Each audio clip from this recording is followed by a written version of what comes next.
In this packet tracer activity, Explore File and Data Encryption, you will play the role of a user who accesses the encrypted content of multiple files and transfers a file to an FTP server.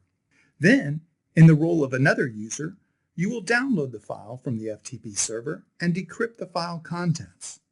The IP addressing, network configuration, and service configurations are already complete. In this activity, you will also use your CSE Lab VM with its OpenSSL capabilities to decrypt files. Note that while OpenSSL is the de facto cryptography library today, the use presented in this activity is not recommended for robust protection. This activity should be used only as a learning tool. So the packet tracer activity opens with the branch office. You can always go up a level to see Greenville. All the other locations have been removed in this activity. You can go up further to the inner city view to see North Carolina. Back at the branch office, the devices we will use are laptop BR1 and laptop BR2. And in the wiring closet, there is a server, BR server. In part 1, you will use Mary's laptop, which is laptop BR1, to access the contents of an encrypted file, copy the contents, and then decrypt the contents using OpenSSL and the CSE Lab VM. Step 1 is access the login information on Mary's laptop. Click Laptop BR1, then the Desktop tab, then Text Editor. In the Text Editor window, click File Open.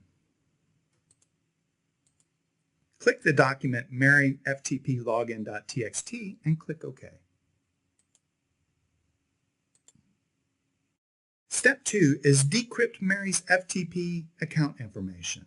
Highlight all the text from the maryftplogin.txt file and copy it. Open the CSE Lab VM. Double-click the terminal icon to open a terminal. I'll increase the size. To reveal the FTP login information for Mary, use the echo command to pipe the contents of your clipboard to the OpenSSL command. I have the commands from the activity instructions stored here in this text file for easy copy-paste.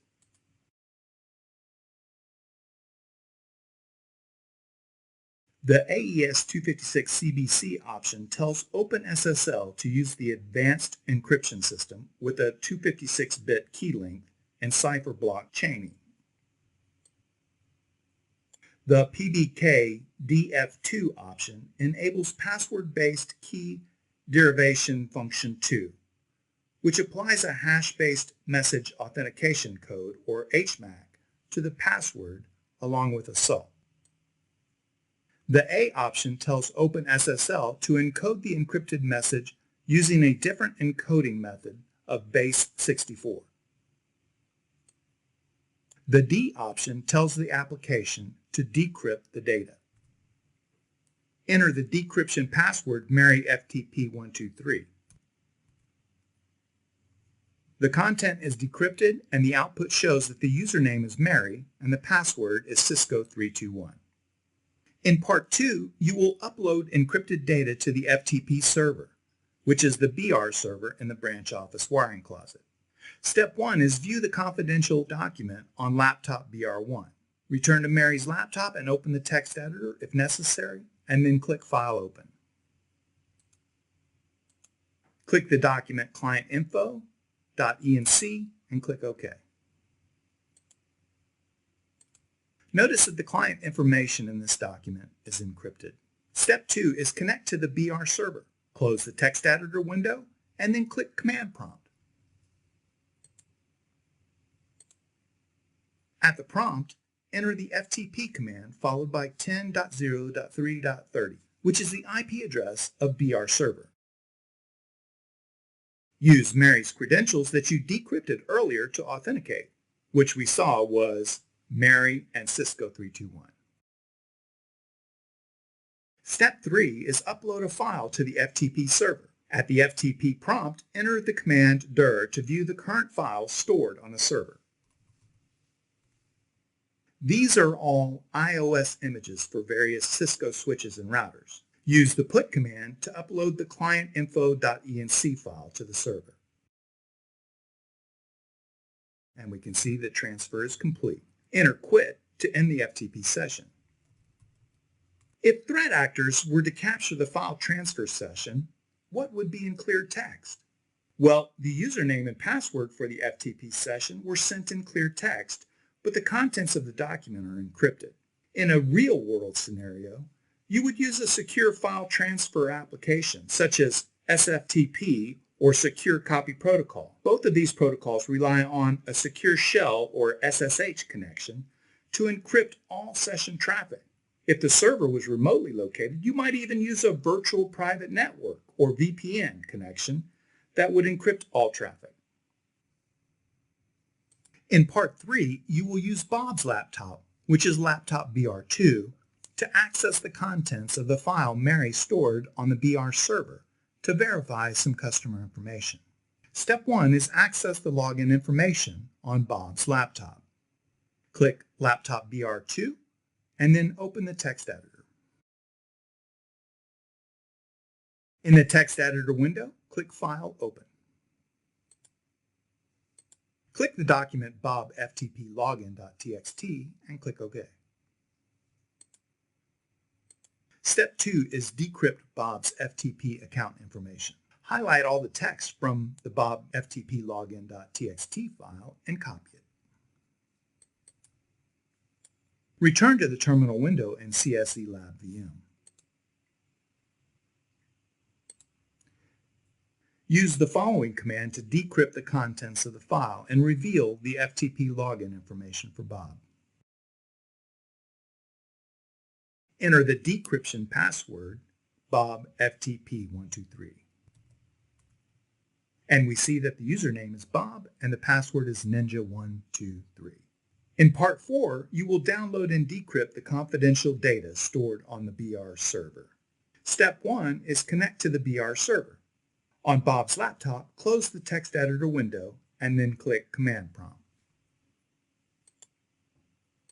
At the prompt, connect to the FTP services running on the BR server at 10.0.3.30 and then authenticate with Bob's credentials.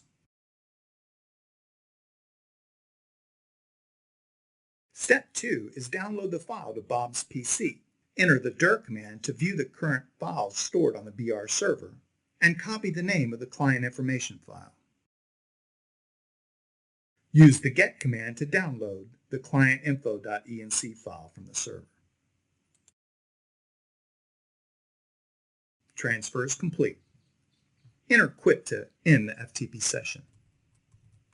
Enter the dir command and verify the clientinfo.enc file is now on Bob's laptop. In Part 5, you will decrypt the clientinfo.enc file. Step 1 is get the decryption key.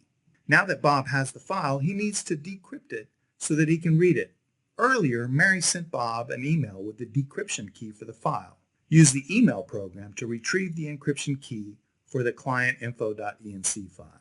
Close the command prompt window and then click Email. Click the email with the subject decryption key to view the key phrase. Cisco 123. Step 2 is decrypt the contents of the clientinfo.enc file. Close the email window, click Text Editor, File Open, and open clientinfo.enc.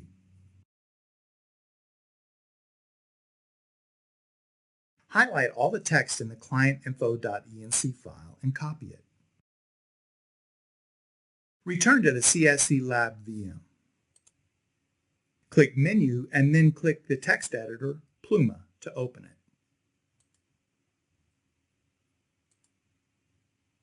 Paste the contents into the new document and save the file as clientinfo.enc. Close the file. In the terminal, enter the ls command to verify that client info is in the current directory.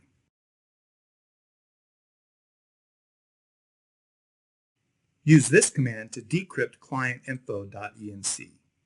The output file will be clientinfo.txt. Enter the decryption key, which is Cisco 123. Enter the ls command to see that a new file, clientinfo.txt, has been added to the directory. Use any method you wish to open the clientinfo.txt file to see the decrypted contents. We will use the cat command. And the file is decrypted.